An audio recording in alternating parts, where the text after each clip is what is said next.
Assalamualaikum warahmatullahi wabarakatuh. Kali ini saya akan membagikan tips bagaimana cara menghilangkan gangguan jin di daerah perut bagian bawah. Mungkin di antara teman-teman semua ada yang pernah merasakan tiba-tiba ada gangguan bagian perut nih. Ini di luar dari pengaruh-pengaruh angin, cacingan, ataupun organ-organ tubuh yang tidak normal ya. Biasanya ada gangguan jin di bagian perut bagian bawah, seperti ada yang bergerak-gerak. Tidak sakit, tapi linu gitu, seperti ada ular bergerak-gerak. Kadang kita bacakan Al-Quran, misalnya Falaq Anas, makin kenceng tuh, cetuk, makin geraknya makin kenceng. Bisa diraba itu, misalnya berdenyut-denyut di sini, semakin kenceng. Meskipun diobati dengan cara medis, itu tidak hilang. Bagaimana caranya menghilangkan gerakan di dalam perut bagian bawah, terutama ya, kebanyakannya bagian samping kiri ya, atau misalnya ada yang samping kanan, walau alam, teman-teman yang rasakan mungkin itu. Nah, teman-teman biasanya saya mengobatinya dengan cara ruqyah tentu. Ini tips khusus dari saya nih. Saya biasanya membaca surat Al-Baqarah, sholat sunnah istikharah terlebih dahulu, kemudian memohon pada Allah Subhanahu wa Ta'ala agar dihilangkan gangguan jin di bagian perut bawah tuh, sebelah kiri atau sebelah kanan yang bergerak-gerak itu, terus-menerus tidak berhenti. Ya Allah, hamba mohon padamu, Engkau Maha Kuasa atas segala sesuatu, hilangkan gangguan jin yang dikirim lewat sihir atau apapun di dalam perut bawah hamba ya Allah, sambil dipegang dengan tangan kanan.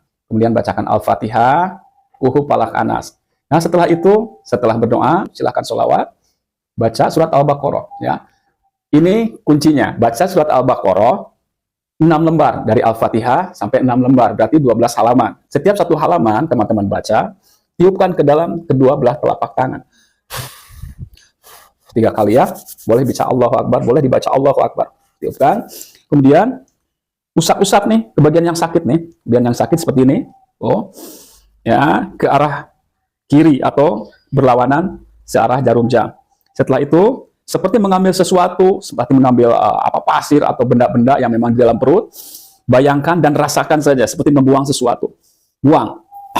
Ya, buang. Dengan rasa aja, buang. Nah, setelah itu, terus berlanjut, baca ke halaman 2, halaman 3, dan seterusnya sampai ke halaman 6. Jika belum hilang juga, atau pergerakan-pergerakan daripada makhluk di bawah perut bagian bawah tersebut, teman-teman boleh berlanjut baca surat Al-Muqtabarok ya, 1 surat full, biasanya begitu. Lakukan seperti tadi, setelah selesai, atau misalnya setiap halaman, tiupkan seperti tadi. Tadi saya lupa kasih tahu, seharusnya di depan tuh ada air dan garam. Garam boleh garam korosok atau garam kasar, atau garam yang ada di dapur, tidak apa-apa ya. Setelah setiap 1 lembar ditiupkan juga selain ke badan. Kalau misalnya air itu bersih, diminum. Dengan mandi, dicampur garam, dicampur dengan air 1 ember, lalu kita mandi. Ditepuk-tepuk bagian sakit ini. Insya Allah akan mendapat kesembuhan. Mungkin teman-teman bertanya, dari mana itu datangnya jin? Ya bisa saja kita menginjak sesuatu yang kita tidak sadari di suatu tempat. Misalnya ada yang iseng, tanpa sepengetahuan kita, di depan rumah kita ada yang menabur-nabur berupa tanah atau air. Walau alam bisawab. Tapi efeknya memang akan berefek ke daerah perut atau daerah bawah, seperti kaki sampai perut, di atas pinggang, di bawah pusar.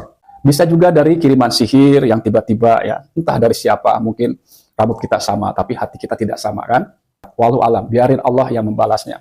Kita jangan membahas tentang hal itu, namun kita fokus kepada mengobati atau menyembuhkan. Insya Allah dengan cara demikian, teman-teman akan terbebas dari gangguan tersebut. Semoga bermanfaat. Barakallahu bikum. Assalamualaikum warahmatullahi wabarakatuh.